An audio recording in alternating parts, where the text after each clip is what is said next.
Okay, here we are at Grassini Family Vineyards and Winery with Larry Grassini, Hello. my favorite guy. And we're just, going to have a day here looking at the vineyards, the winery, the lake, talking to Larry and his family about what brought them here. But Larry's got some good stories. I mean, one of my favorites is how he decided on this particular property.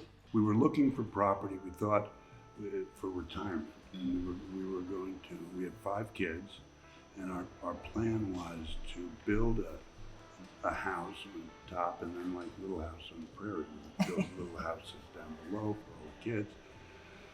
Then the kids all got to be teenagers, and they decided, and we decided, let's do something different. We'd always loved the property because it's on a road called Genuine Risk. And when we bought it, we thought we were doing a genuine risk. Then when we decided to get into the wine business, we knew we were getting into a risky business.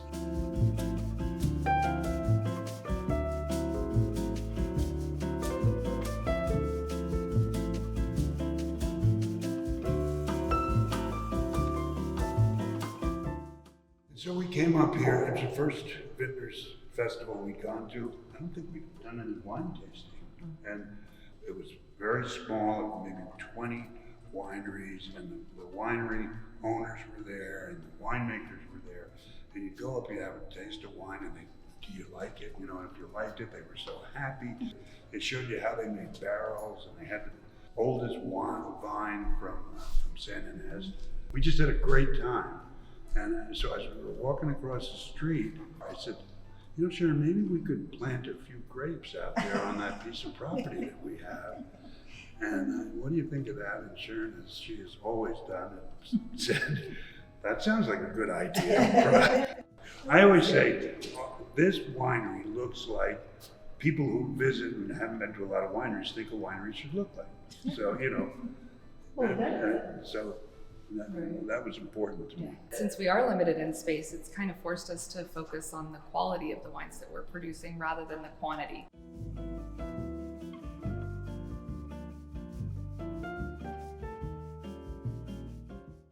We had so much rain this year though that everything just is so happy. Oh, I know. It's going to be a great year for us. All the way through the winery there is a creek that runs right through the Los Pinos Creek. One side is more magnesium-driven soils, and the other side is more limestone calcareous soils on the hillside here. So we farm both sides of the property completely different. We have much tighter spacing, lower to the ground on the hilltop. With the height, we think in the top of a hill, it's much hotter during the day and colder during the night. So the canopy that we work with on the hilltop keeps the vines, keeps the grapes shaded during the day, and also keeps them warm at night. Heats up the rock. The clay soils like to be hot during the day, but they really like to cool off at night. And we get the winds that blow through from Santa Rita Hills and cools. The Sauvignon Blanc primarily likes this flat, open space with wider spacing to really get the heat up during the day, but it wants to cool off at night. In Happy Canyon here in the higher heat, the Sangiovese block that we have the Petroni family planted, that's been really fun for us. Traditionally, it's a much warmer environment here. Sangiovese isn't something we would plant knowing the history and the geography and the soils that we know today.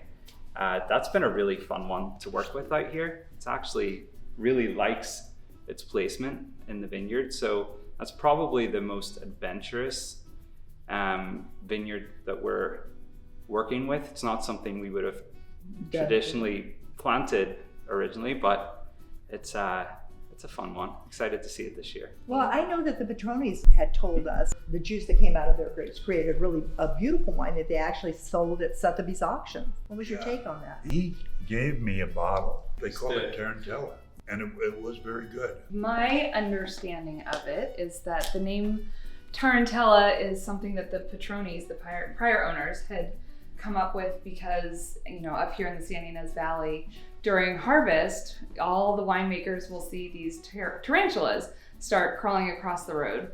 And it's kind of a signal that harvest is about to start. So yeah, it's kind of a fun little nod to that, and we love that as far as the winemaking aspect of it. And then also the Petronis were a very big Italian family. And us being Grassinis, we understand how that goes. The Tarantella is also a kind of lively Italian dance. Mm-hmm. There was an article in New York Times. There was a bottle of his wine that they talked about, and then Victor, his son, wrote a letter talking all about how that was the family wine and about his dad and how much he loved his dad and how much he missed him, and because this was after he had passed. That's when I started to discuss with them continuing to produce the wine under and call it Good Neighbors.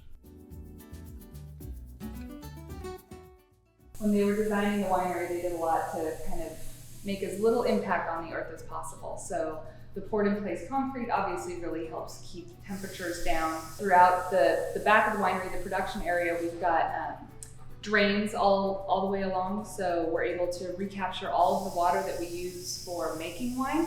So vines actually don't need that much water to grow, but it's the most water that gets used in a winery situation is for cleaning. You're constantly cleaning barrels, you're having to just keep everything as hygienic as possible. So we're able to recapture any water, and Mom and Dad actually put in a water reclamation system basically on the side of the driveway that will take all that water, clean it up, and make it usable for irrigation, which is fantastic. And then we've also invested in, using steam instead of just hot water, so you're able to clean things a lot faster, using a lot less water. That's been really helpful these past few years with the drought. So just different things like that. And then you also see all the wood, all the beams here, those are actually reclaimed wood from these beautiful timbers that came from either gold mines in Colorado that had been abandoned, and then we were able to repurpose them, or these really beautiful old barges that they used to use to run up and down the Columbia River to deliver supplies to the different lumberjack camps. And eventually they would sink, and they were underwater for I think you said over 100 years. And then it's also what we use to clad the entire exterior of the winery, the flooring upstairs, so we were able to avoid using a lot of new timbers.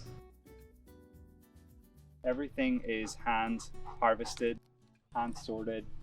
There's 90,000 vines on the original ranch here alone, and they're all tended to by the vineyard crew.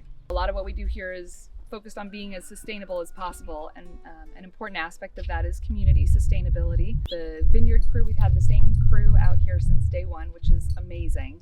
And they know more about each one of these, almost 90,000 vines than anybody could imagine. So we wanted to do something to say thank you to them. So every year we give a portion of the profits back to them as a kind of year-end bonus, but then we also started sort of an emergency kitty. So for things that, if there's a family emergency or something that health insurance doesn't cover, somebody gets sick, but other people are, having to go to the hospital to visit and are losing out on hours and things like that. So we are able to do gift cards for groceries and things like that to kind of fill in where they might need a little help here and there.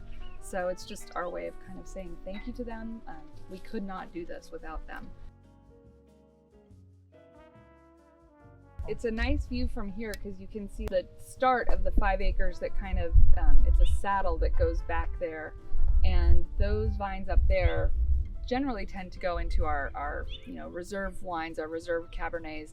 Those are the vines that are really just excelling. And so now with the addition of the Petroni property, we have the entire mountaintop. So we're going to be able to, we're planting 12 to 20 acres more of Cabernet Sauvignon, the red Bordeaux varietals up there. So we do have a standalone Merlot, a standalone Petit Verdot, but then we also use them as blends, occasionally in a little bit of the Cabernet Sauvignon, but mainly in our Articondo, which is my dad's grandfather's name, which is a lovely proprietary blend that we do here, and then also the Equipo, which is another blend that we do. We pick everything, harvest everything when it's ready, and this is where the magic happens.